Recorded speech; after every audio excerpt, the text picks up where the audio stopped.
अनाहत वाङ्मय में कहा गया है, वरम मे अप्पादन्तो संजमेन तवेन ये माहम परेहिं दम्मन्तो बंधने ही वही ही है आश्रय। एक शब्द है आत्मानुशासन, यानी आत्मा पर अनुशासन, अपने से अपना अनुशासन। उत्तरध्ययनानि में कहा गया कि यह अपने आप का दमन करना, यानी आत्मानुशासन हम माने आत्मानुशासन करना, स्वयं स्वयं पर अनुशासन कर लेना, यह श्रेष्ठ है। यह काम न पड़े कि दूसरों को हम पर अनुशासन करना पड़े, पीटने के द्वारा, बांधने के द्वारा, इस प्रकार हम पर अनुशासन किया जाए, यह बढ़िया नहीं है। इसलिए स्वयं स्वयं पर अनुशासन करना श्रेष्ठ होता है। जब आदमी स्वयं स्वयं पर अनुशासन नहीं कर पाता है तो फिर दूसरों को कठोर अनुशासन करना पड़ सकता है। अब प्रश्न है कि आत्मानुशासन, स्वयं स्वयं पर अनुशासन किस रूप में किया जाए? आत्मानुशासन या स्वयं स्वयं पर अनुशासन करने के लिए हमें 4 अनुशासनों पर ध्यान रखने की, ध्यान देने की अपेक्षा है। पहला है कायानुशासन, दूसरा है वचोनुशासन, तीसरा है मनोनुशासन और चौथा है इंद्रियानुशासन। ये 4 प्रकार के अनुशासन सद जाते हैं, सिद्ध हो जाते हैं, तो मानना चाहिए कि आत्मानुशासन हो गया, स्वयं का स्वयं पर अनुशासन हो गया। एक युवक, उसको किसी महात्मा ने कोई मंत्र बताया था, तो वह मंत्र का जप कर रहा था और उस मंत्र के माध्यम से किसी देवी को, दिव्य शक्ति को आह्वान किया जा रहा था। तो वह जप कर रहा था तो उस दिव्य शक्ति का आसन चलित हुआ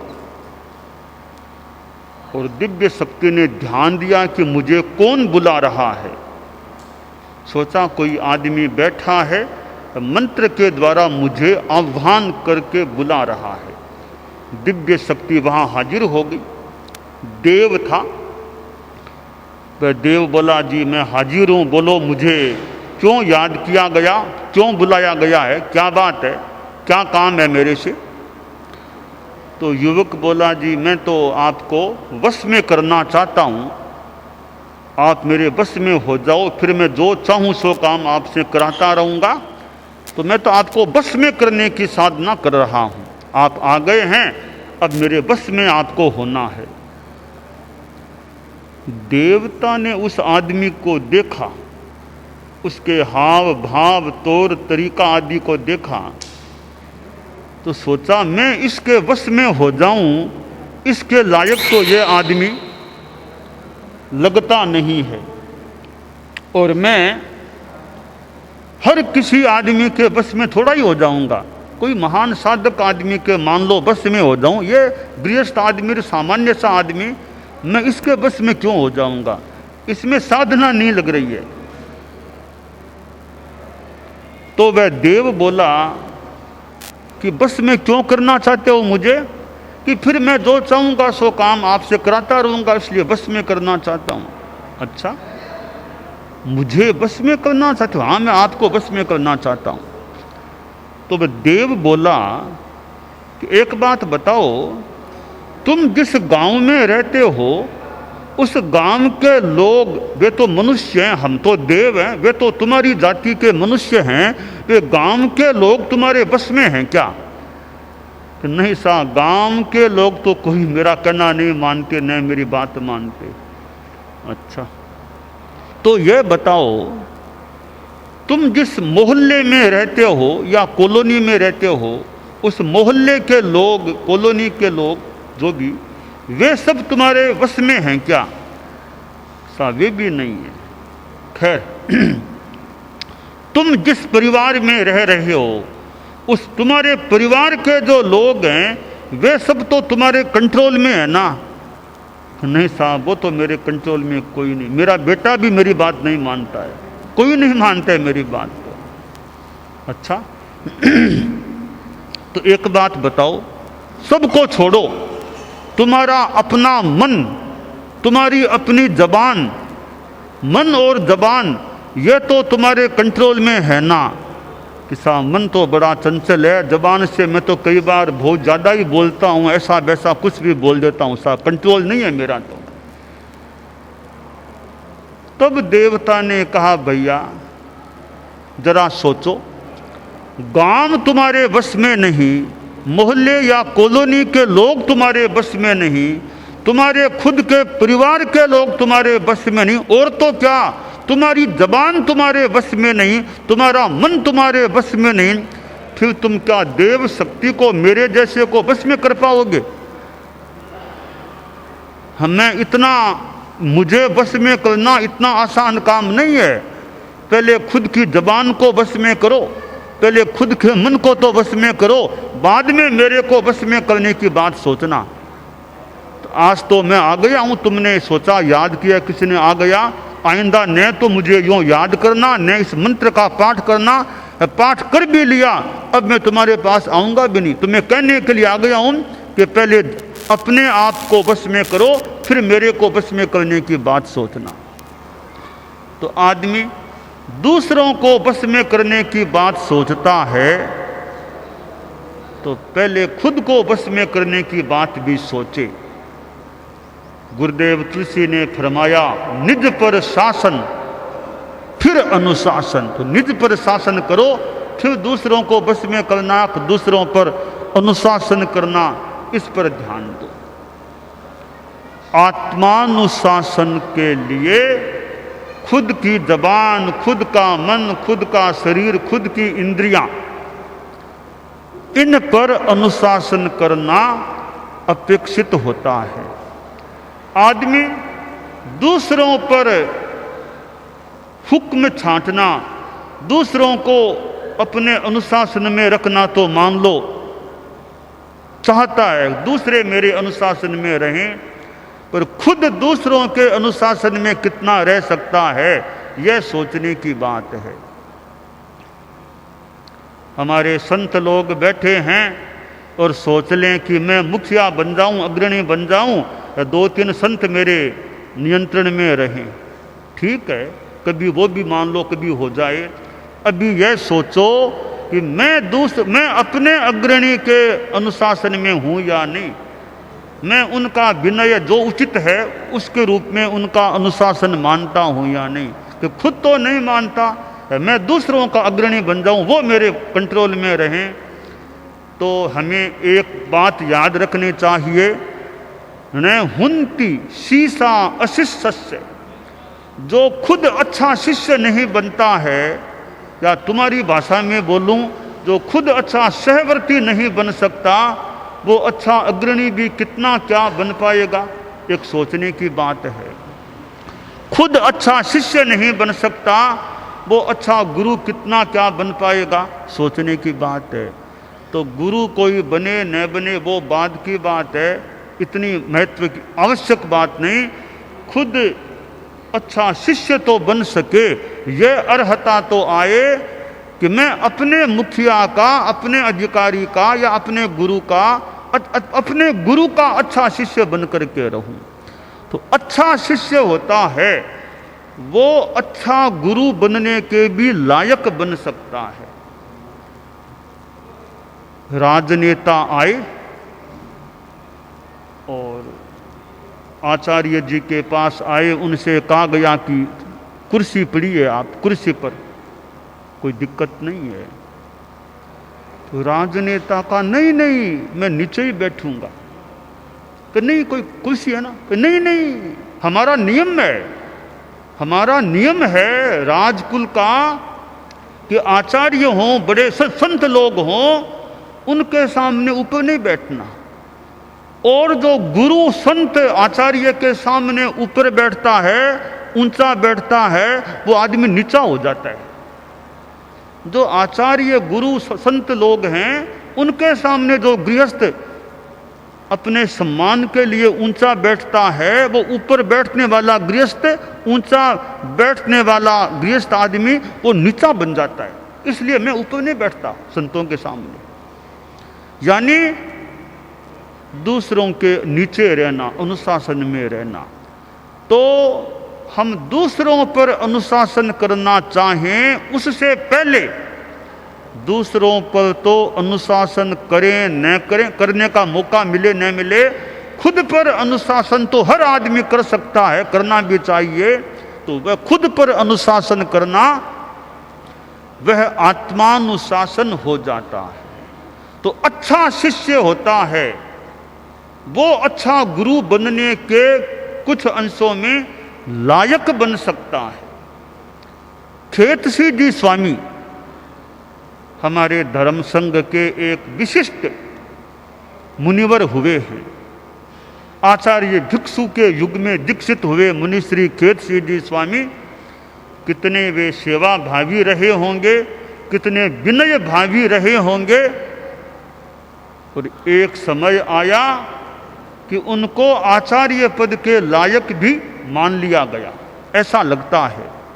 तभी तो लगता है हमारे धर्म संघ के दूसरे आचार्य भारमल जी स्वामी, और वे द्वितीय आचार्य भारमल जी स्वामी, जिनके महाप्रयाण के 200 वर्ष अब कुछ महीनों के बाद 200 वर्ष की संपन्नता होने वाली है।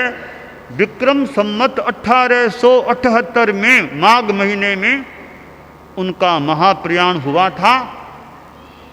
और वह मेवाड़ का राजनगर का स्थान अब 78 वापिस आ गया है, 2078। अब कुछ महीनों बाद वो माघ महीना आने वाला 200 वर्ष की परिसंपन्नता आचार्य श्री भारमल जी के महाप्रयाण के दिन को होने वाली है। तो आचार्य श्री भारमल जी स्वामी के सामने प्रसंग आ गया। अब अवस्था भी है, अब अपेक्षा लग रही है मान लो कि पीछे की व्यवस्था करने की। उन्होंने पीछे की व्यवस्था का पत्र तैयार जो कराया, जो भी, उसमें 2 नाम दे दिए गए, खेतसी और रायचंद। यानी 2 नामों में पहला नाम खेतसी का, जो एक सेवा भावी विनय भावी जो भी, जिनको सतयुगी कहा जाता रहा है, सतयुगी, वे खेतसी जी स्वामी मैं यूँ मानता हूँ अच्छे शिष्य रहे थे। अच्छे शिष्य रहे तो गुरु के पद के लायक भी होने की सूची में उनका नाम आ गया। तेरा पंथ के इतिहास की पहली घटना है, किसी आचार्य ने 2 नाम तय किए हों, भले बाद में एक नाम हटा दिया, एक बार 2 नाम तय किए हों उत्तराधिकारी के रूप में, तेरा पंथ के इतिहास की पहली घटना है। पर 2 मैं मुख्य बात यह बताना चाहता था कि वे खेतसी जी स्वामी जिनका नाम एक बार तो भावी आचार्य के रूप में सूची में आ गया, तो वे एक अच्छे शिष्य रहे ही होंगे, तब उनका नाम उस स्थिति में आ गया। और नाम आ गया, नाम चला भी गया, पर यह नहीं कि फिर झगड़ा करे, कि कोई आंदोलन करे कि मेरा नाम हटाया क्यों गया। कहा भी गया, कहने वाले अपने चिंतन से कह सकते हैं कोई बात कि महाराज ये क्या हुआ, आपका नाम नहीं रहा, आपके भाणेज संसार पक्षी है रायचंद जी, मुनि रायचंद जी, उनका नाम रखा गया है, आपका नहीं रखा गया। तो वे तो भाणजे हैं, भाणजा ऊपर बैठेगा, मामा नीचे बैठेगा, दोनों मामा भाणेज थे, मामा भाणजा। भारमल जी स्वामी से निवेदन किया गया कि गुरुदेव उत्तराधिकारी की नियुक्ति में दो नाम कैसे, आप दो नाम कैसे फरमा दिए, दो नाम कैसे दिखाए हैं? दोनों मामा भाणजा है, दोनों मिल के काम कर लेंगे, मामा भाणजा मिल के काम कर लेंगे। तो गुरुदेव मिल के काम की बात नहीं, निवेदन है, नाम तो एक ही चाहिए। तेरा पंथ के इस भिक्षु स्वामी के आसन पर नाम तो एक का ही चाहिए, एक आप जिसको चाहो उसका रखो, तो दो नाम मत रखिए, एक ही नाम रखिए। संभवतः यह बात स्वीकार कर ली भारमल जी स्वामी ने, एक नाम को हटाने का निर्णय किया, तो फिर खेतसी स्वामी का नाम नहीं रखा गया, रायचंद जी स्वामी का नाम रख दिया गया। बाद में जब खेतसी जी स्वामी को भी कहा गया कि आपका नाम हट गया महाराज, अब यूँ कहने वाले बार बार कहे ना तो मन में न हो तो मन में आ सकता है, अरे मेरा नाम हटा दिया, मेरा अपमान हो गया, मुझे ही मिलना चाहिए था। पर कहते हैं खेतसी स्वामी ने जवाब बड़ा अच्छा दिया, मैं अपनी भाषा में शैली में बताऊं। उन्होंने कहा इसमें क्या खास बात है, भाणजा ऊंचा बैठे तो क्या दिक्कत है? नहीं महाराज, भाणजा तो छोटा होता है, मामा बड़ा, आप तो बड़े हैं, आपके सामने वो ऊपर बैठे, आप नीचे बैठो, ये कैसे? अरे इसमें क्या है, देखो तुम लोग गृहस्थ हो ना, तुम्हारे मान लो तुम्हारे बेटे की शादी होनी है या होगी, शादी होती है बेटे की घर में, तो बाप है बेटा है, शादी बेटे की है तो घोड़ी पर कौन बैठेगा? घोड़ी पर तो बेटा बैठेगा। कि बाप तो ऐसे ही नीचे, वो तो काम काज में व्यस्त रहता है, वो तो घोड़ी पर तो बेटा ही बैठेगा जिसकी शादी होने जा रही है। का बाप नीचे बेटा ऊपर का, वो तो जिसकी शादी वही बैठेगा ऊपर, तो ऊपर बैठेगा बेटा, बाप नीचे। बाप को कितनी खुशी होती होगी कि मेरे बेटे की शादी हो रही है, मेरे बेटे का ब्याह हो रहा है, कितनी खुशी होती होगी। हाँ, बाप को खुशी तो होती है, जैसे बाप को खुशी होती है अपने बेटे की शादी की बात को देख करके, इसी तरह मुझे खुशी होती है कि मेरा भाणजा ऊंचा बैठेगा, पद पर आएगा, तो मुझे जैसे बाप को बेटे की शादी पर खुशी होती है, वैसे मामा को भाणजा ऊंचा बैठता है उस पर खुशी होती है। कितनी ऊंची बात है, यानी यह निष्प्रियता की बात। तो अनुशासन में रहना, छोटे के भी जो छोटा भी पद पर आ गया है तो पद की दृष्टि से वो बड़ा हो गया है। आदमी उम्र की अपेक्षा से भी बड़ा हो सकता है, नंबर एक। नंबर दो, हमारे साधु समुदाय में संयम पर्याय की अपेक्षा से बड़ा होता है। नंबर तीन, पद की अपेक्षा से भी आदमी बड़ा हो सकता है। नंबर चार, ज्ञान आदि गुणों से भी आदमी बड़ा हो सकता है। तो कोई उम्र से तो आदमी बड़ा, पर पद से दूसरा बड़ा है तो कहीं पद अधिक महत्वपूर्ण हो जाता है, उम्र उसके सामने छोटी बात हो जाती है। एक साधु 80 वर्ष की अवस्था में दीक्षित हुआ था, एक साधु 8 वर्ष की अवस्था में दीक्षित हो गया। तो 8 वर्ष वाला दीक्षित पहले हुआ था, 80 या 90 वाला बाद में दीक्षित हुआ, तो वो 80-90 उम्र वाला उस 8 वर्ष में दीक्षित हुए साधु को बंधन करता है, क्योंकि वहाँ उम्र की बात गौण है, वहाँ संयम पर्याय की बात मुख्य होती है। अब संयम पर्याय है, आचार्य तुलसी संयम पर्याय में बहुत बड़े नहीं थे, पर आचार्य बन गए, बड़े बड़े संयम पर्याय वाले मुनि थे। पर गुरुकुलवास में पट्ट पर बैठना होता तो वे बड़े बड़े आमतौर से नहीं, वो 22 वर्ष वाले पट्ट पर विराजते। संयम पर्याय में भले मंत्री मुनि मगन जैसे, उस जमाने के मगन मुनि जैसे बड़े थे, इतने बड़े, इतना लंबा संयम पर्याय, पर जहाँ पद का प्रसंग है तो वो नीचे, पद पर गुरुदेव तुलसी 22 साल के करीब वो ऊंचे बैठते, तो वहाँ संयम प्रियाय उस संदर्भ में वो गुण है, वहाँ पद मुख्य हो जाता है। तो ये चारों चीजें कहाँ किसका ज्यादा महत्व है वो अलग बात है। अब दो साधु साथ में दीक्षित हुए हैं, अब उनमें बड़ा कौन? जो उम्र में भी बड़ा, वो फिर साथ में बड़ी दीक्षा भी साथ हो गई है तो वो बड़ा हो जाता है, जो उम्र में बड़ा है। तो यूं अनेक बातें हैं। तो आत्मानुशासन, हम दूसरों पर अनुशासन करना चाहें न चाहें, करने का मौका मिले न मिले, खुद पर अनुशासन तो हर आदमी को करने का प्रयास करना चाहिए। जो स्वयं पर अनुशासन करता है वो यहाँ और आगे सुखी रह सकता है।